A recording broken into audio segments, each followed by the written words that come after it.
Le 5 décembre 2024, Fokou Forbert Gabon a vu ses portes fermées et ses employés jetés en prison pour commercialisation de produits impropres à la consommation. Il est 13h30 à Libreville au Gabon lorsque les agents de l'Agence gabonaise de sécurité alimentaire et ceux des services spéciaux font une descente inopinée dans les locaux de Forbert Gabon. Vous arrêtez les machines, personne ne travaille. L'affaire Forbert Gabon a défrayé la chronique dès son éclatement avec des accusations graves à l'encontre du groupe camerounais soupçonné de commercialiser des produits alimentaires impropres à la consommation.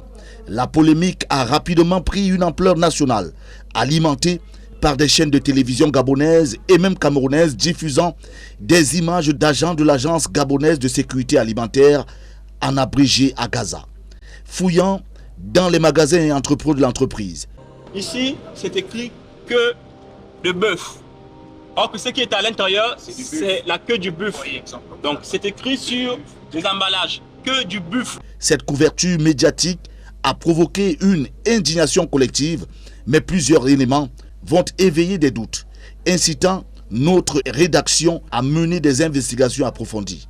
Tout a commencé avec la diffusion d'un communiqué de la Gaza, affirmant que les produits incriminés se trouvaient dans un magasin non déclaré.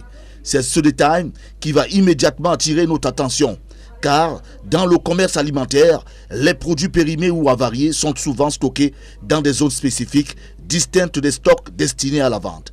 Je détiens dans mes mains une facture indiquée avarie récupérable.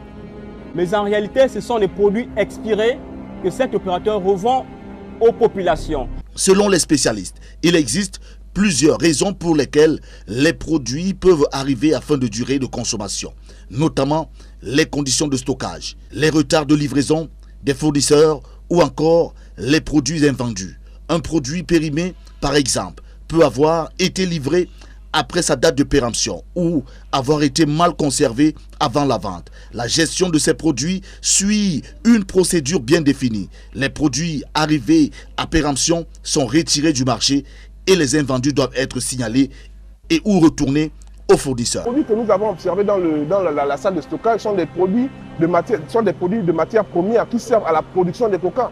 Nous avons des produits aujourd'hui dont les dates de péremption sont passées depuis le 12 novembre 2024. Le communiqué initial de la Gaza ne faisait pas mention de produits effectivement mis sur le marché et consommés. Les accusations semblaient alors exagérées et non fondées. Au contraire, il apparaissait clairement que ces produits étaient stockés dans des espaces dédiés à leur destruction. En outre, des marques de renommée mondiale comme Coca-Cola, impliquées dans l'affaire à travers des produits distribués par Forbert, ne toléreraient jamais qu'un produit défectueux ou avarié puisse être commercialisé. Un tel incident risquerait de porter un coup fatal à leur réputation internationale. Dès lors, nous avons intensifié notre enquête, cherchant des informations sur les pratiques de stockage et de distribution de Forbert. Nos investigations vont révéler que l'affaire pourrait être le fruit d'une manipulation visant à nuire à la réputation de l'entreprise camerounaise. Il est apparu que la situation avait été montée en épingle pour créer un climat de méfiance, alors que les produits incriminés n'avaient jamais été commercialisés. Oui, c'est pour changer le Gabon.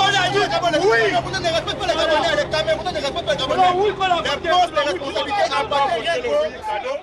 L'affaire a rapidement pris une tournure politique et diplomatique. Le gouvernement gabonais, après avoir pris connaissance de l'émotion suscitée par les accusations, a ordonné une enquête indépendante. L'ambassadeur du Cameroun à Libreville également. Des investigations qui vont finalement révéler que l'affaire avait été largement amplifiée par des acteurs intéressés sans véritable preuve de mise en circulation de produits avariés.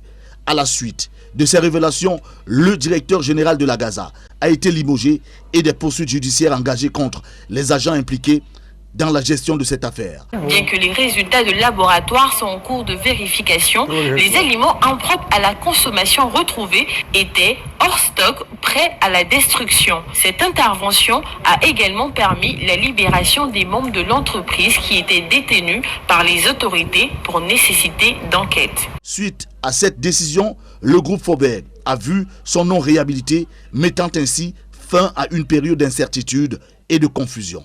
Après avoir touché à divers domaines, quincaillerie, distribution, métallurgie, production de gaz industriel et médical au Gabon, Forbert y avait inauguré au Gabon en 2016 un complexe agro-industriel s'étalant sur 15 hectares et comportant 2 unités de production, une usine de fabrication de farine et une société de fabrication de vin, Sofavin. Depuis 2022, Forbeg a décroché le contrat de production et de commercialisation des boissons gazeuses de Coca-Cola Company dans le pays. Fokou Forbeg Gabon, c'est 1700 employés, 3e employeur après l'État gabonais.